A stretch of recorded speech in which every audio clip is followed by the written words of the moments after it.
Bonjour, c'est Anne-Sandrine Di Girolamo au micro des Ondes de Limo, le podcast immobilier attentif et curieux.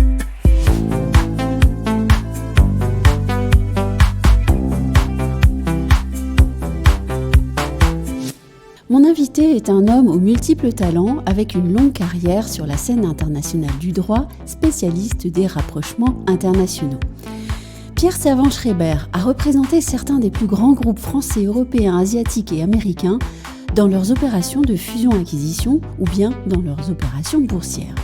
Il continue désormais sa carrière en tant que médiateur et arbitre, et c'est lui, par exemple, qui a développé le concept de médiation familiale patrimoniale.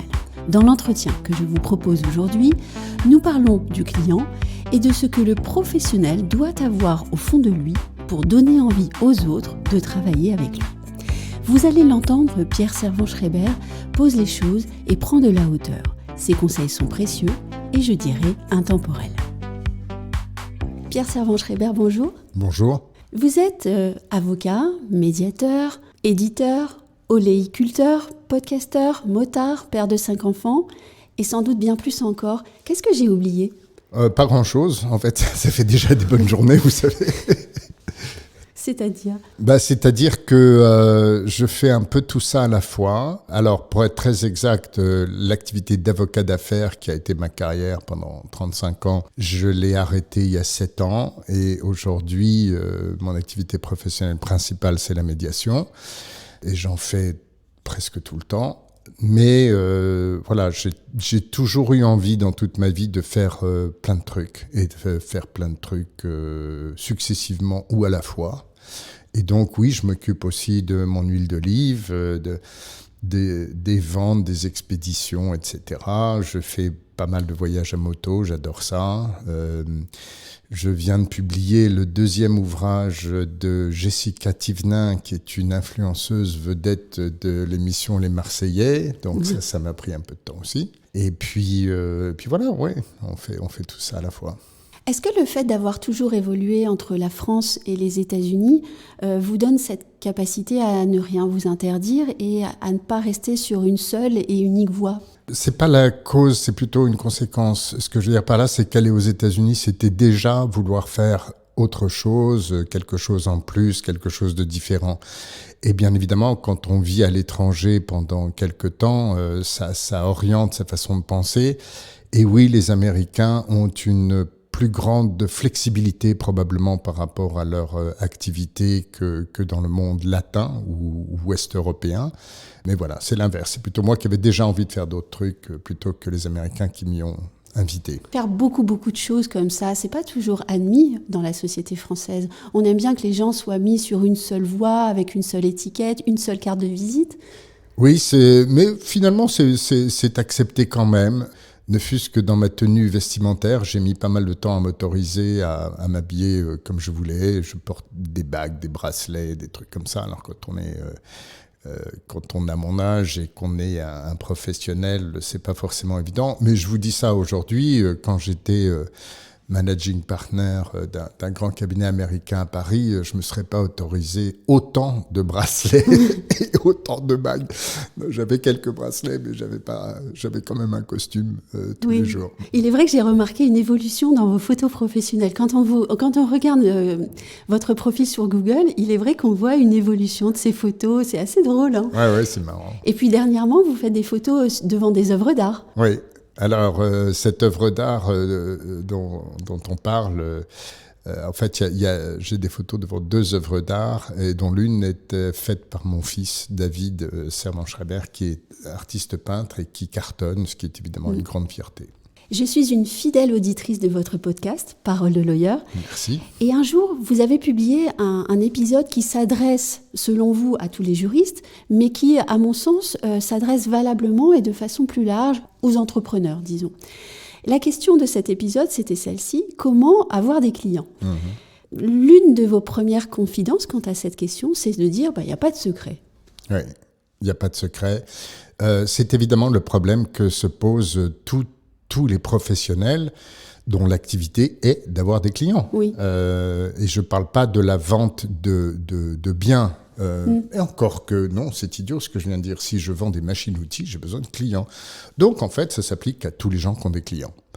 Et on réduit souvent la fonction commerciale à des techniques, en fait. Non, mais c'est idiot. Oui. En réalité, il faut toujours revenir à l'humain. D'abord, c'est beaucoup plus intéressant, c'est beaucoup plus riche, c'est beaucoup plus varié et ça marche beaucoup mieux. Le client, c'est d'abord un être humain. C'est un homme ou une femme et il ou elle va réagir comme être humain, même dans une situation professionnelle. Mais nous avons tous fait l'expérience de ça. Des gens qui, par leur comportement, nous mettaient mal à l'aise, nous agressaient. Quel que soit l'environnement professionnel dans lequel on est, ça va affecter notre façon de voir cette personne, notre façon d'appréhender la situation professionnelle dans laquelle on est. Donc si on le prend dans l'autre sens et qu'on essaye de le positiver, c'est en créant un rapport humain positif que l'on va faciliter l'acquisition de la clientèle. J'aime beaucoup votre manière très élégante dans ce podcast de conseiller ceci. Soignez votre savoir-être, soyez généreux et on se souviendra de vous et on aura envie de travailler avec vous. Donner envie de travailler avec nous, c'est finalement l'élément principal. Ah ben absolument. Si je dis qu'il n'y a pas de secret, s'il n'y en avait qu'un seul, c'est celui-là. Il faut donner envie aux gens de travailler avec vous. Ça demande un tout petit peu de sincérité. Oui. C'est-à-dire que se forcer à sourire, on tous rencontré des gens qui souriaient de façon mécanique, ça marche pas. On sourit avec les yeux, en fait, on sourit avec le cœur. Ben, c'est pareil, il faut partir du principe que les gens que l'on rencontre professionnellement, et donc les clients que l'on a ou les clients que l'on veut acquérir, d'abord sont des gens, leur accorder a priori sa sympathie, sa confiance. Évidemment, si on se rend compte qu'on a affaire à des gens fort désagréables, on n'est pas obligé d'insister, mais aller au-devant des gens avec une réelle envie d'engager une conversation, d'engager un lien, même s'il ne va pas durer éternellement, même s'il ne va pas être d'une force incroyable, mais engager un lien. Je crois que j'avais donné cette anecdote dans le podcast, et là, peut-être, pour en revenir à ce que vous disiez avant, les États-Unis m'ont-ils influencé, c'est que les Américains ont bien plus que les Latins cette capacité à entrer instantanément en contact à un niveau personnel. Pas intime, mais personnel. Et ça m'avait frappé lorsque j'étais arrivé à New York pour finir mes études de droit. J'étais dans Central Park, j'étais assis sur un banc et il y a un jogger qui arrive en courant, qui s'arrête pour nouer ses lacets. Et donc pas du tout parce que j'étais là, il s'arrête pour nouer ses lacets. Il me voit et il me dit « Hi, how are you doing? How's your day? Comment ça va et comment est ta journée ?» Et je l'ai regardé absolument médusé parce qu'il est reparti en courant. Je ne l'ai évidemment plus jamais revu de ma vie et j'ai trouvé très intéressant que sur les 5 secondes qu'ont duré notre rencontre sur cette terre en ce XXe siècle, c'était le XXe siècle à l'époque, ce garçon ait éprouvé le besoin, l'envie, juste de me demander comment ça allait. Et ça m'a vraiment frappé. Je me suis dit, eh oui, pourquoi pas? Moi, ça m'a fait sentir bien. J'étais content que quelqu'un que je connaissais pas me demande comment j'allais. J'ai répondu bien et vous? Il m'a dit super. Il est reparti en courant. Voilà, c'était absolument éphémère. Et pourtant, c'était déjà quelque chose. Et si on extrapole, au fond, les clients, c'est pareil. Si on leur donne quelque chose qui va faire appel à un sentiment profondément humain qui est la reconnaissance à l'égard de celui ou celle qui vous fait du bien, ben voilà, on a la clé en fait. Pardonnez-moi Pierre de vous poser la question suivante, je suis certaine que certains se la posent. Le monde qui nous entoure est parfois éteint, parfois ronchon, parfois agressif. Qu'est-ce qui vous donne la force à vous de rester vous-même, de rester généreux, de rester affable, élégant ? Où est-ce que vous trouvez cette force de rester au-dessus ? Mais alors, chère Anne-Sandrine, c'est pas une force, c'est un état de fait. J'y peux rien. Je fume 1 et parfois 2 cigarettes par jour le soir après dîner. Il y a beaucoup de gens qui me disent « Oh là là, mais comment t'as la force ?» Mais j'ai pas la force, j'ai pas envie de plus. Mais j'ai pas envie de moins non plus, je suis comme ça. Voilà. Donc, c'est pas une force, je crois. Simplement, il faut s'autoriser à ressentir des choses positives, à les transmettre positivement. Le seul conseil que je donnerais, c'est donner. et vous recevrez. Ça date du Nouveau Testament, Oui. hein. Mais donnez, vous recevrez. C'est tellement vrai. Alors, pas du tout forcément là où on pense qu'on va recevoir. Oui. C'est une philosophie, un état d'esprit. Voilà, il faut, et là encore, pas calculer. Il faut le faire naturellement. C'est comme l'entretien physique ou d'autres choses. Si on le fait naturellement tous les jours, ça ne représente absolument aucun effort. Un exemple que je donnais souvent à mes collaborateurs, c'est que j'ai passé des années de ma vie à essayer d'avoir Total comme client. Et donc, je leur envoyais des petits mots, des articles que je trouvais intéressants, je leur proposais de faire des formations chez eux, et on avait une relation extrêmement agréable, hein, il n'y a aucun problème. Mais j'ai jamais eu le moindre dossier pour Total. Et en revanche, un jour, j'étais en train de prendre un petit déjeuner, et dans le journal, je vois que Mittal fait une OPA hostile sur Arcelor. Et je me dis, tiens, alors je connais absolument pas ces deux entreprises. Je sais à peine ce qu'elles font, de la sidérurgie, c'est-à-dire de l'acier, mais vraiment, j'y connais rien du tout. Et je me fais cette réflexion comme ça en passant. Et 5 heures plus tard, j'étais le conseil choisi par Arcelor pour se défendre dans la plus grosse OPA hostile qui avait eu lieu en Europe. Voilà, comme quoi, il ne faut pas essayer de récolter là où on sème, il faut semer, et puis il arrive ce qui arrive. Et puis, on est plus heureux soi-même. Absolument. C'est d'abord à soi que ça fait du bien c'est ça. d'être ouvert, d'être généreux, d'être gentil avec les gens. C'est d'abord à soi. Donc, plus on est égoïste, plus il faut être altruiste en quelque sorte. Oui. Et puis, les avocats bulldogs dont vous parlez dans votre podcast, finalement, ils ne font de mal qu'à eux-mêmes. En tout cas, moi, j'envie pas leur vie. Hein. Non. J'envie pas leur vie parce que c'est tellement, on sent tellement d'acide dans tout ça. Ouh là là. Alors, on a parlé de savoir-être. Il y a aussi quand même un petit peu de savoir-faire. Et dans votre podcast, vous donnez quand même un conseil qui est celui de travailler ses super-pouvoirs. Qu'est-ce que c'est que cette théorie du super-pouvoir ? Alors, c'est une théorie qui a été inventée par ma cousine Florence Servan-Schreiber dans un bouquin qui s'appelle Power Patate. L'idée, c'est la suivante. On a tous des qualités et des défauts. Bon.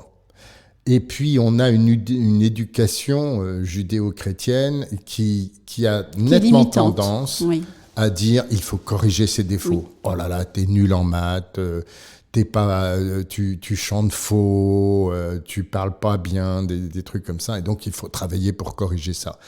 L'idée est que, pourquoi est-ce qu'on ferait pas l'inverse ? C'est-à-dire essayer de définir nos qualités, mais au-delà de nos qualités, nos super-pouvoirs. C'est-à-dire des choses que l'on fait mieux que d'autres. Pas mieux que tout le monde, mais mieux que d'autres.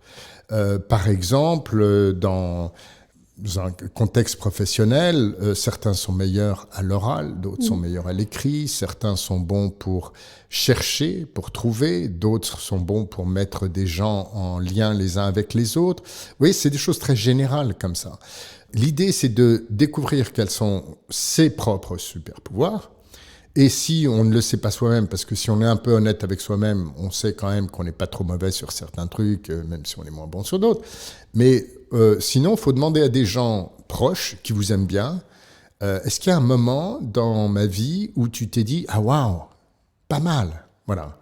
Et c'était à quelle occasion ? Alors, ça peut être n'importe quoi, un discours à l'occasion d'un mariage, ou le fait d'avoir sauvé un chien qui allait se noyer dans le ruisseau, ou d'avoir rangé une bibliothèque d'une façon extrêmement intelligente. Peu importe. Mais une chose que l'on a faite dans sa vie qui a attiré l'attention de façon positive. Là, c'est un signe qu'il y a un super pouvoir. Et celui-là, il faut l'exploiter. Et à énergie égale, c'est tellement plus intéressant, tellement plus efficace, tellement plus rentable de travailler à améliorer encore ses super pouvoirs qu'à corriger ses défauts. Parce que celui qui ne s'exprime pas bien à l'oral ou qui écrit mal ou que sais-je encore, ça va lui demander une énergie folle d'arriver à un niveau qui sera bien mieux que son niveau de départ, mais qui sera un niveau moyen. Alors que si on part du haut, c'est-à-dire de ce qu'on fait déjà mieux que beaucoup de gens, et qu'on met la même énergie, alors là, on va vraiment cartonner. Ce super pouvoir a sans doute la super puissance de donner envie, en fait. On parlait de cette question de donner envie aux autres de travailler avec vous. C'est peut-être par là qu'ils vont pouvoir envisager la relation de travail. Absolument. J'avais un collaborateur, son super pouvoir à lui, c'était trouver l'information. Oui. Ça a l'air bizarre, mais il trouvait des trucs que les autres mettaient beaucoup plus de temps à trouver. Et il était dans mon cabinet depuis vraiment pas très longtemps. Et je ne l'avais pas pris pour un très gros dossier parce que je ne le connaissais pas, tout simplement. Il était arrivé 3 mois avant, je ne savais pas ce à quoi il était bon, pas bon, donc je ne me pose pas de questions, je ne le prends pas. Et on commence à travailler et tout de suite après, c'est-à-dire au bout d'à peu près 1 heure où on commence à vraiment travailler sur le dossier, il m'envoie un mail avec « Cher Pierre, j'ai trouvé ceci que vous avez déjà certainement vu, mais au cas où ». Et il avait trouvé que 3 jours avant, les 2 autorités régulatrices que sont la SEC aux États-Unis et l'AMF en France avaient renouvelé leur accord de coopération en ajoutant des termes, des textes, des engagements. Et il avait présenté ça vachement bien, sous un format paysage, avec en noir le texte ancien, en rouge le texte nouveau, et il avait mis les 2 logos des 2 autorités. Ça a l'air tout con, mais ça sert à rien de mettre les logos, sauf que ça sert vachement parce que son document, qui tenait en 1 page, qui était en couleur, qui était extrêmement agréable à lire et compréhensible immédiatement, a fait que je lui ai dit, toi, tu viens dans mon équipe et tu t'occupes de l'information. Voilà. Et on est toujours en contact aujourd'hui. Il est toujours aussi fort pour trouver de l'information. Voilà. C'est ça son super pouvoir. Et oui, il m'a donné envie instantanément de travailler avec lui, d'un seul coup d'œil. Parce que dans ce coup d'œil, il y avait tout son travail. C'est-à-dire le fond, j'ai trouvé le nouveau texte, la forme, je l'ai mis en forme pour qu'il soit agréable à regarder et que vous compreniez tout de suite de quoi il s'agit. L'implicite, c'était « je me doute que vous n'avez pas beaucoup de temps ».